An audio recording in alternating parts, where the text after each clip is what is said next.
Grêmio 3-1 para cima do Atlético de Alagoinhas, com isso elimina o Atlético de Alagoinhas da Copinha e passa de fase. Eu sei, o Grêmio era amplamente favorito e tinha que passar de fase. Só que, por exemplo, só nessa fase de Copa São Paulo, de Copinha, ontem mesmo o Botafogo de Ribeirão Preto eliminou o Vasco. Então, são muitas zebras que acontecem e o Grêmio fez a parte dele, passou. E eu vou comentar sobre esse jogo aqui nesse vídeo. Só antes de destacar o seguinte, eu separei um chinelo do Grêmio, então você gremista tem que ter um chinelo do Grêmio. Link aí nos comentários caso você queira dar uma olhada. Pedi também para você se inscrever e ativar o sininho para o YouTube sempre te mandar os vídeos novos. Ontem, por exemplo, eu trouxe a análise da contratação do TT. Ele já vinha sendo especulado há um tempinho, mas foi anunciado só ontem. E a apresentação anunciado antes de ontem e o vídeo eu trouxe ontem, né? A apresentação foi ontem, ele vai usar a camisa 21. Quem me acompanha nos outros canais sabe perfeitamente que esse é o meu famoso número da sorte, né? O número que eu uso para tudo, 21. Então tem essa expectativa também em cima do TT, espero que dê certo, né? Também pedi para você deixar o like, a maioria das pessoas que assistem os vídeos aqui acaba esquecendo de deixar o like, tá bom? Falando sobre o jogo, um jogo onde o Grêmio saiu vencendo mais ou menos ali na metade do primeiro tempo, uma bela enfiada de bola pro Vitor Ramon pela lateral direita, ele cruza pro meio da área e o Felipe Magalhães faz o gol ali do Grêmio. Jogada que tem a assistência do Vitor Ramon e o gol do Felipe Magalhães, e esses são justamente dois dos maiores destaques do Grêmio na Copinha. O Vitor Ramon, essa já deve ser a segunda ou terceira assistência dele, sempre chegando muito bem à frente, já fez gol também, é um excelente lateral direito, eu acho que não nesse momento para subir para o profissional, mas talvez ao longo do ano, caso necessário, se tenha lesão na posição, ou já numa próxima temporada ser aproveitado, porque é um cara de muita intensidade, boa qualidade técnica, não desespera quando chega lá na frente, bons cruzamentos.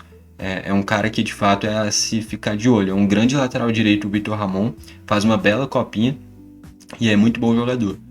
E o Felipe Magalhães eu não dava nada, só que no jogo contra o Galvez ele meteu um hat-trick e agora foi o cara que fez o gol pro Grêmio abrir o placar. Ele não é um cara brilhante tecnicamente, mas é um cara que vem se posicionando bem e vem tendo uma boa bola aérea, porque ele já tinha feito um gol de cabeça contra o Galvez, agora de novo nesse cruzamento do Vitor Ramon faz gol de cabeça. Então é de se destacar o Felipe Magalhães, o posicionamento e a bola aérea que ele tem. E ele não é muito forte fisicamente, mas ele vem se posicionando bem e ele é alto, né? Enfim, vem aproveitando o esquisito da bola aérea e de novo destacar o Vitor Ramon, faz uma grande copinha, é um dos grandes destaques desse time do Grêmio. O Grêmio acaba tomando um empate no fim do primeiro tempo, uma jogada que vem de um belo passe do jogador do Atlético de Alagoinhas e o jogador do Atlético de Alagoinhas que recebe o passe. Vale destacar, o Atlético de Alagoinhas não é de Alagoas, é da Bahia. Enfim, e aí ele finaliza, o João Vitor defende e aí o Grêmio tem o azar da bola voltar no Bernardo Ferreira, que é quem está substituindo o Pedro Gabriel, lesionado. E acaba saindo um gol contra ali, um gol achado do Atlético de Alagoinhas, mas que fecha o primeiro tempo nesse empate em 1-1. Um jogo que era tenso, o jogo que o Atlético de Alagoinhas estava marcando bloco baixo, o Grêmio vinha trocando muitos passes e vinha lidando bem com o jogo, sabendo valorizar a bola. Porém, é normal você encontrar poucos espaços contra uma defesa tão compacta. Essa foi com certeza a equipe. Tá bom, não contando com o jogo contra o Votuporanguense, mas comparando com o Falcon e o Galvez, sem dúvida o Atlético de Alagoinhas deu muito mais trabalho defensivamente falando. Foi uma equipe muito mais compacta, se defendeu muito melhor. Então o Grêmio no primeiro tempo principalmente teve que rodar muito a bola para encontrar espaços e encontrou poucos espaços. Também não cedeu muito, o Grêmio se defendeu bem, só que teve essa desatenção defensiva no fim do primeiro tempo e ainda teve essa dose de azar para terminar em um gol contra, que fechou o primeiro tempo no empate 1-1.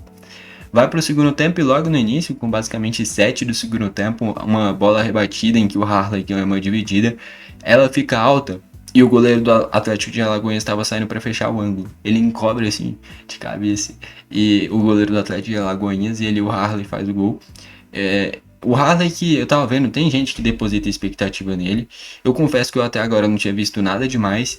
E a expulsão dele no primeiro jogo me fez ter muito mais opiniões negativas em relação ao futebol dele do que propriamente expectativa. Só que esse gol é um gol muito difícil, é um gol de que você tem que ter uma noção de jogo boa, você tem que perceber o posicionamento do goleiro, tem que ter uma finalização que não é fácil. Então, retoma um crédito que ele não tinha anteriormente pela expulsão que tinha tido na estreia, que eu comentei aqui, né? Eu comentei na análise da contratação do Caio Paulista, quem quiser ver depois a análise da estreia do Grêmio, a vitória sobre o Falcon. E o Harley tinha sido expulso caindo na pilha de jogador do Falcon porque puxou ele. E aí deu um empurrão no cara e foi expulso. Em estreia de copinha. Faltou muita parte mental ali. Mas enfim, é tudo jogador jovem, né? Que nem eu já comentei naquele vídeo, vou comentar aqui de novo. Por exemplo, eu sou mais velho que todos aqueles jogadores, cara. Eu tenho 21 anos. A idade máxima é 20. Então, automaticamente, eu sou mais velho que todo mundo lá. É bizarro eu falar isso, mas é a realidade. Eu tô ficando velho, cara.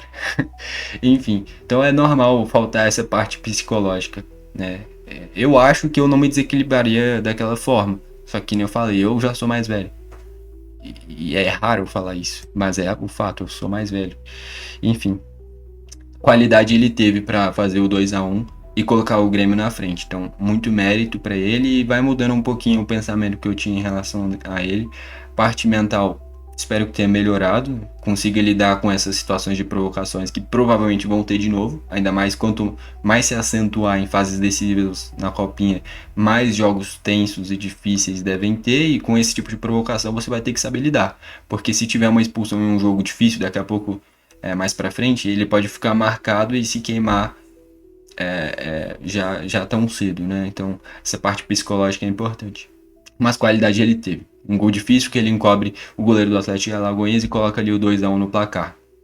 Um tempinho depois ainda teve um chute na trave do João Borne e depois o Iago Valei faz um golaço, um gol que ele vai conduzindo pelo meio e chuta forte, a bola não vai tanto no canto, mas vai fazendo uma curva e acaba caindo sobre o goleiro do Atlético Alagoas que faz ali o 3-1 pro Grêmio.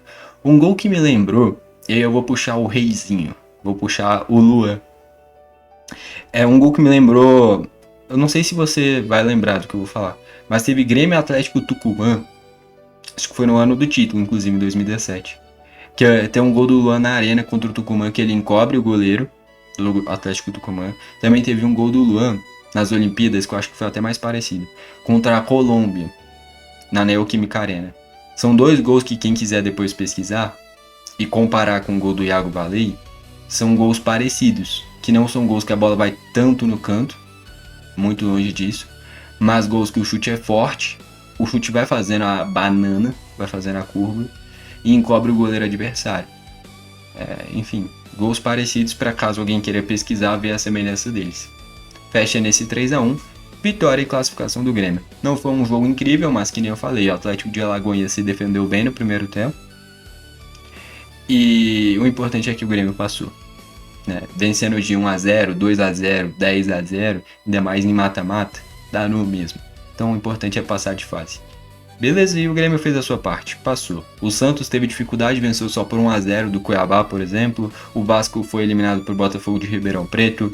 Então, o Grêmio ainda é um dos times mais jovens da Copinha, uma média de idade baixíssima. Por exemplo, o Thiaguinho e o Roger, que já estrearam no profissional, poderiam estar jogando essa Copinha. O Gabriel Mack podia estar jogando essa Copinha. O Luiz Eduardo ainda poderia estar jogando. Então são todos jogadores que o Grêmio já puxou pro profissional, caras que tornariam o Grêmio ainda mais competitivo na Copinha, mas que a verdade é que o mais importante não é o ganhar a Copinha, é revelar jogadores. Lógico, ganhar sempre é bom, até porque o Grêmio nunca ganhou a Copinha, e seria bom ganhar, mas o mais importante é revelar jogadores, né? Enfim, fecha nesse 3-1, vitória e classificação do Grêmio. Bom, foi esse o vídeo, valeu! E falou!